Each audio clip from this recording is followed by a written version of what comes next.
নমস্কার। গল্প আমার ভাষা চ্যানেলের আজকের নিবেদন ছোট গল্প মাধব। গল্প পাঠে উৎপল, গল্প রচনা ও পোস্টার ডিজাইন উৎপল।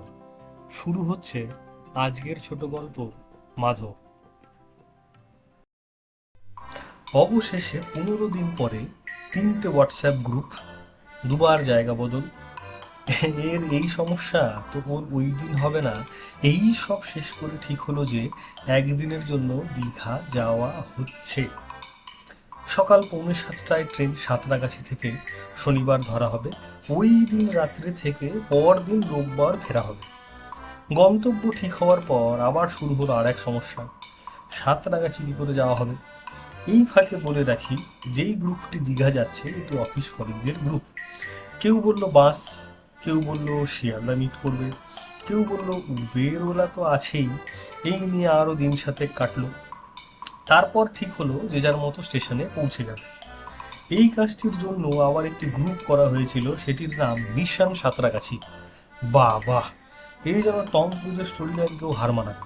যাই হোক, ত্রিস্তর বিশ্লেষণ, মানসিক চাপ, হোটেল, এইসব এক প্রকার ঠিক করা গেল। এবার সবার অপেক্ষা শনিবারের জন্য। শুক্রবার সকাল, মিশন সাঁতরাগাছি গ্রুপে জোর কদমে মেসেজ চলাফেরা করছে। আবার শুরু হয়েছে আলোচনা, কি পরে যাবে, কি খাবে রাস্তায়, জলটা কিন্তু নিয়ে নিতে হবে বুঝলি, ইত্যাদি। যাই হোক, সবাই সকালবেলা ঠিকঠাক পৌঁছলো স্টেশনে। বাহ বাহ, শান্তি। প্রফুল্ল, সুধীর ও উপেন্দ্র উবের ধরেছে। কথা ছিল ওরা আগরপাড়া থেকে 4:40-এর লোকালটা ধরবে ও শিয়ালদায় অপরেশ ও আর্যকে মিট করবে। কিন্তু যখন দেখা গেল যে সকালবেলা বাড়ি থেকে বেরোনোর সময় সুধীর বাড়ির চাবি খুঁজে পাচ্ছে না, তখন অগত্যা উবের। উপেন্দ্র শুক্রবারই প্রফুল্লর বাড়ি আগরপাড়ায় চলে এসেছিল। অত ভোরে সে নাকি বেরোতে পারবে না, রাস্তায় কুকুরের ভয়, তাই রাতেই চলে এসেছে পরদিন একসাথে বেরোবে বলে। রাতে আবার তারা আলোচনা পর্ব বসিয়েছিল। বাজার, রাজনীতি, সিনেমা, সিরিয়াল, মানুষ, ভূত, অদ্বৈত বেদান্ত, কিছুই বাদ পড়ল না। একেই না বলে আলোচনা, কোনো যুক্তি দাঁড়াচ্ছে না, কিন্তু আলোচনা চলছে, অন্ত নেই। এই করে নাকি রাত 3টের দিকে ঘুমিয়েছে। সৌমাল্যর বাড়ি সিঙ্গুরের দিকটায়, ও বৃহস্পতি ও শুক্রবার করে অফিসে আসে, তাই সেক্টর 5-এ একটা বাড়ি ভাড়া নেওয়া আছে। ও আর ওর এক বন্ধু মিলে নিয়ে রেখেছে। ভীষণ ভোজন রসিক, বিরিয়ানিটা ওর একটা নেশা। অফিসের লাঞ্চের সময় ভাত খেতে বেরোবে প্ল্যান করে দিব্যি বিরিয়ানি সাটিয়ে আসে। রাত 2টোর সময় বিরিয়ানি দিলেও ও খেয়ে নেবে, কোনো সমস্যাই নয়। ও র্যাপিডো বাইক করে এসেছে। হোটেল বুকিং এনআর ডিপার্টমেন্টে ছিল। প্রাথমিকভাবে লোক কম থাকায় 2টো রুম বুক করার পর যখন লোক সংখ্যা বেড়ে গেল, তখন দেখা গেল যে যেই হোটেলে বুক হয়েছে সেই হোটেলের লোকটি আর ফোন ধরছে না।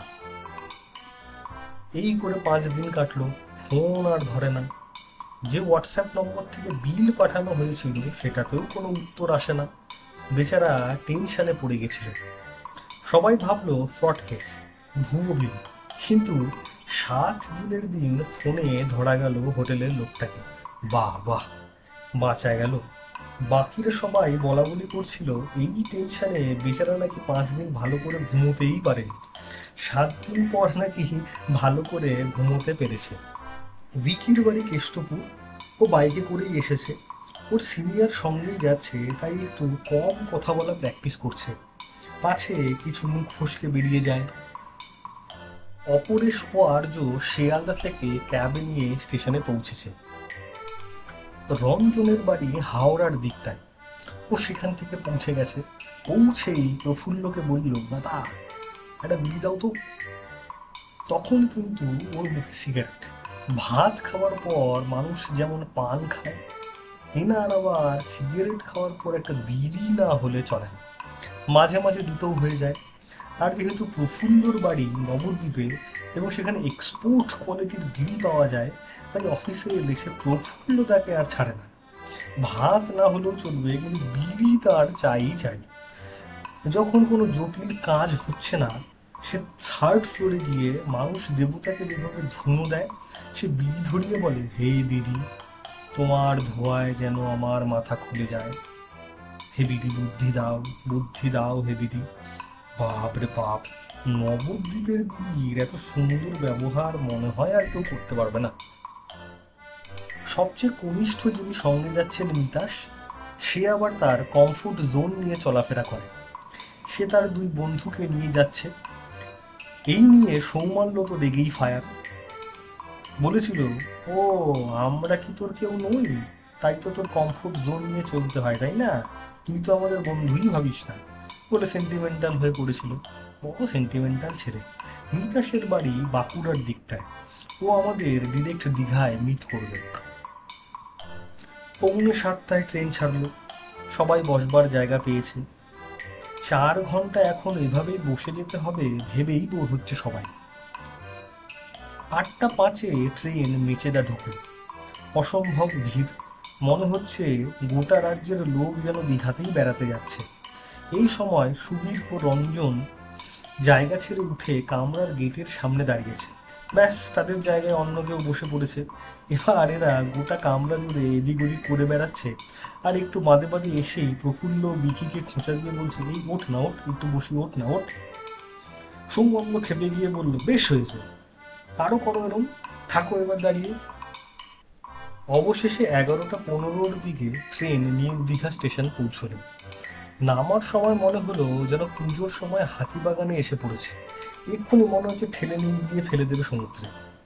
প্রফুল্ল বলল, সৌমাল্য, আর্যতার হাতটা ধর, নইলে তো ওনাকে এই ভিড়ে আর খুঁজে পাওয়া যাবে না রে। এই বয়স্ক লোক পদপিষ্ট হয়ে গেলে আমাদের কৈফিয়ত দিতে হবে। আর্যতা বলল, কে বয়স্ক, কে বুড়ো? তুমি বুড়ো, বিড়ি খেকো বুড়ো কোথাকার। আমরা মজা নিচ্ছিলাম। আর্যদা সবচেয়ে সিনিয়র আমাদের মধ্যে, তাই আর্যদাকে সবাই নাম দিয়েছে ডিরেক্টর সাহেব। শেষমেশ হোটেলে পৌঁছানো হলো। রুম চেক ইন করে সবাই বেরিয়ে পড়লো উদয়পুরের দিকে। 2টো টোটো করা হলো। মিতাসরাও সময় মতোই পৌঁছে গিয়েছিল হোটেলে। উদয়পুরেও প্রচুর ভিড়ের সমাগম। চেঞ্জারদের ভিড় যেখানে পাতলা হয়েছে সেই জায়গা বেছে নিয়ে সবাই বসলো বিশাল সমুদ্রটার পাড়ে। উপেন্দ্র কখনো দীঘায় আসেনি, এই প্রথম। তার মন পড়ে রইল সমুদ্রের স্রোতের দিকে। তার মনের যে কি অনুভূতি, সেটা যে প্রথমবার সমুদ্র দেখছে সেই বুঝতে পারবে, বাকিরা নয়। বাকিরা সব প্রায় স্নান করবার প্রস্তুতি শুরু করে দিয়েছে। হঠাৎ এমন সময়ে মুখে দাড়ি গোঁফওয়ালা, পরনে ময়লা হাফ প্যান্ট ও ছেঁড়া গেঞ্জি পরা একটি লোক তাদের পাশে এসে বসল। মুখে একরাশ হাসি। দেখে মাঝ বয়স্ক বলে মনে হয়, কিন্তু ময়লা জামা কাপড় থাকা সত্ত্বেও ঠিক পাগল বোধ হয় না। পাগলের মতো আচরণও নয়। আর ঠিক রঞ্জনের কাছ থেকে সে একটা বিড়ি চাইল। অপরেশ ও ভিকি একটু ভয়ে ভয়ে সরে বসলো। বোধ হয় ওদের লোকটাকে পাগল বলে মনে হচ্ছে।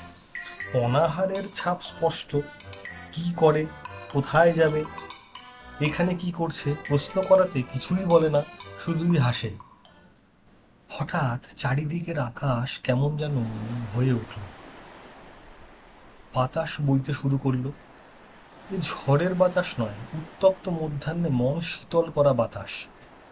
আর তার সাথে কোথা থেকে যেন বাঁশির শব্দ কানে বাজতে লাগলো। আহা, কি মধুর সুর! বলে উঠল উপেন্দ্র। একটা সুমিষ্ট গন্ধে চারিদিক ভরে উঠল। সকলের কেমন যেন তন্দ্রাচ্ছন্ন ভাব। অপরেশ ও ভিকির এবার ভয় করতে লাগলো। কিন্তু ওরা সবাই যেভাবে বসেছিল সেভাবেই বসে রইল। কেউ যেন নড়তে পারছে না।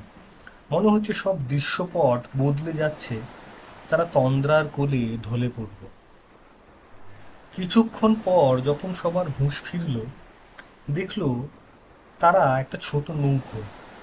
নৌকোটি এই কিছুক্ষণ মাত্র সমুদ্রের পাড় থেকে ছেড়েছে বোধহয়, কারণ পাড়ের আলো দেখা যাচ্ছে। তারা যেন শুধু দৃশ্য দেখছে, শুনছে।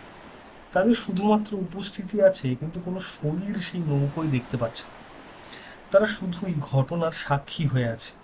নৌকোয় বেশ কিছুজন বসে নিজেদের মধ্যে গল্প করছে। ওরা শুধুই দেখতে এবং শুনতে লাগলো। মাধব, হাঁক দিল সিধু, যে নৌকার দাঁড় বাইছিল। কিরে, অনেকটা তো চলে এলাম, এইবার কোন দিকটায় বলতো চড়াটা? ভাটার সময় তো আর 15 মিনিট পরেই চলে আসবে। এখন তো 3:30 বাজে। তার আগে তো চড়ায় পৌঁছতে হবে রে। সিধুর বলিষ্ঠ চেহারা, মাথায় গামছা পেঁচানো আর পরনে লুঙ্গি। চাঁদু জাল ও বাঁশগুলোকে ঠিক করে রাখছে। নৌকোয় একটা হ্যারিকেনের আলো জ্বলছে। মাধব, সিধু ও চাঁদু 3 বন্ধু, অত্যন্ত সাহসীও বটে। সকলের বাড়ি সমুদ্রের ধারে, তাই ছোটবেলা থেকেই সমুদ্রের সাথে বেড়ে ওঠা। সকলেই কলেজে উঠেছে, গরম রক্ত। তারা ঠিক করেছে ভোর রাতে মাছ ধরতে বেরোবে। নৌকাও জোগাড় করা আছে। যদিও তাদের পেশা মাছ ধরা নয়, তারা পড়াশোনা করে, তবে এই বয়সে যা হয় আর কি। ভোর 3:45-এর দিকে ওরা চড়ায় পৌঁছলো। এই চড়াটায় প্রচুর মাছ পাওয়া যায়, সেটা ওরা গ্রামের বড়দের কাছ থেকে শুনেছে। ভাটার সময় জল থাকে হাঁটুর কাছে, বিস্তীর্ণ এলাকা জুড়ে চড়াটা। চড়ায় নৌকো বেঁধে ঠিক হলো যে ঘন্টা দুয়েক থেকে তারপর তারা আবার জোয়ারের জল বাড়তে আরম্ভ করলে ফিরে যাবে। নৌকো থেকে জাল ও বাঁশ নিয়ে তারা জাল পাততে শুরু করল। কথা হলো কেউ যাতে বেশি দূরে না যায়, কারণ অন্ধকারে বেশি দূরে দেখা যাবে না। সবাই হাতে হ্যারিকেন নিয়ে নিয়েছিল। এই জাল পাততে পাততে নৌকোটা থেকে একটু ছড়িয়ে ছিটিয়ে গিয়েছিল ওরা। মাধব বোধহয় চলে গিয়েছিল অনেক দূরে, কারণ তার হ্যারিকেনের আলো ক্ষীণ। সিধু ও চাঁদুর তফাৎ হলেও খুব বেশি দূরে নয়। নৌকায় একটা হ্যারিকেন রাখা যাতে তারা ফিরে আসতে পারে, অসুবিধে না হয়। এইভাবে প্রায় ঘন্টা দুয়েক কাটল। সিধু ও চাঁদু পাতা জাল গুটিয়ে মাছ বের করে হাঁড়িতে ভরে নৌকোয় ফিরে এসেছে, কিন্তু মাধবকে দেখা যাচ্ছে না। ভোর হয়ে এসেছে, কিন্তু মাধবকে দেখা যাচ্ছে না। তারা নৌকায় উঠে ডাকাডাকি করলো, মাধব, এ মাধব! কোথাও তাকে দেখা যাচ্ছে না। এদিকে জোয়ারের জল প্রায় কোমর ছুঁয়ে গেছে, আর কিছুক্ষণের মধ্যেই জল মাথার উপর উঠে যাবে। ওরা আবার ডাকলো, মাধব, এ মাধব! একসঙ্গে ভয় ও আতঙ্ক গ্রাস করলো ওদের। বুক ঢিপঢিপ করছে দুজনেরই। সিধু বলল, ও তো ওই দিকটায় গিয়েছিল, চল তো দেখি নৌকো দিয়ে ওই দিকটায়। সিধু নৌকো ছুটালো মাধব যেদিকে গিয়েছিল, কিন্তু তাকে আর দেখা যায় না। দুজনেরই গলা শুকিয়ে কাঠ। চাঁদু প্রায় কাঁপতে শুরু করে দিয়েছে, ও যেন কিছুতেই শান্ত থাকতে পারছে না। সিধু কিন্তু মাধবকে খোঁজার চেষ্টা চালিয়ে যাচ্ছে। এইভাবে প্রায় আধ ঘন্টা কাটলো। জোয়ারের জল প্রচুর বেড়ে গেছে। সিধু বলল, এই অবস্থায় মাধবকে আর খোঁজা সম্ভব নয়। ওরা হাল ছেড়ে দিয়ে ফিরে চলল। কিন্তু ফিরে কোথায় যাবে? গ্রামের লোকদের কী বা বলবে, কী বা বিশ্বাস করবে, ভাবে ওরাই মেরেছে মাধবকে। এই নানান প্রশ্নে ভীত ও সন্ত্রস্ত হয়ে ওরা নির্বাক হয়ে গেল। এই কিছুক্ষণের মধ্যে যা সব হয়ে গেল তা যেন কিছুতেই বিশ্বাস করা যাচ্ছে না। দীঘায় ঘুরতে আসা অফিসের দলটি কিন্তু এইসব স্বপ্নের মতো প্রত্যক্ষ করে চলেছে। ওরা দেখতে পেল মাধব মাছ ধরতে ধরতে এতটাই মশগুল হয়ে গিয়েছিল যে তার হুঁশ নেই যে জোয়ারের জল কোমর ছাড়িয়ে গেছে। সে এবার জাল গোটাতে আরম্ভ করেছে। জাল থেকে মাছ ছাড়িয়ে হাঁড়িতে ভরছে। অবশেষে জাল গোটানো শেষ হলে নৌকোর দিকে রওনা দিয়েছে। কিন্তু কোথায় নৌকো, কোথায় সবাই? সে একা। ভয়ে তার শরীর কাঁপতে লাগলো। সে হাঁক দিল, সিধু, কোথায় তোরা? কোনো উত্তরই নেই। আতঙ্কে প্রায় অজ্ঞান হবার জোগাড়। জোয়ারের জল বাড়ছে, এই বুক অব্দি পৌঁছলো। এতক্ষণ মৃত্যু ভয় আসেনি, এবার মৃত্যু ভয় জাঁকিয়ে ধরেছে। হাত পা অসাড় হয়ে আসছে। ধীরে ধীরে মূর্ছা গেল মাধব। এইভাবে সংজ্ঞাহীন অবস্থায় বাঁশ ও জলের ওপর আটকে সমুদ্র তাকে কিনারায় পৌঁছে দিল। কিন্তু এ কোন কিনারা? এ তো সে চেনে না, কিছুই মনে করতে পারছে না। কি নাম তার, বাড়ি কোথায়, সব স্মৃতি যেন মুছে গেছে। এভাবেই দিন কাটাতে লাগলো মাধব। অফিসের গ্রুপটি এবার স্বপ্ন থেকে জাগলো। উঠেই উপেন্দ্র বলল, এ কি, এই লোকটাই তো। তার সাথে সবাই অবাক হয়ে চেয়ে রইল তাদের পাশে বসে থাকা লোকটার দিকে। আর্যদা বলল, এই চল তো থানায়। ব্যাপারটা আকস্মিক বটে, কিন্তু খোঁজ নিয়ে সত্যি জানা গেল যে মাধব নামের একটি লোক আজ থেকে প্রায় 12 বছর আগে এইভাবেই সমুদ্রে হারিয়ে যায়। তারপর কেটে গেছে 2 মাস, হঠাৎ নিউজ চ্যানেলে দেখতে পাওয়া গেল সেই লোকটাকে। এ তো মাধব, এখন স্বাভাবিক, হয়তো স্মৃতি ফিরে পেয়েছে। সে কৃতজ্ঞতা জানাতে চায় কিছু লোককে যারা তাকে বাড়ি পৌঁছে দিয়েছিল। সেদিন কেন এমন হলো তা আজও এই অফিসের গ্রুপটি বুঝতে পারেন।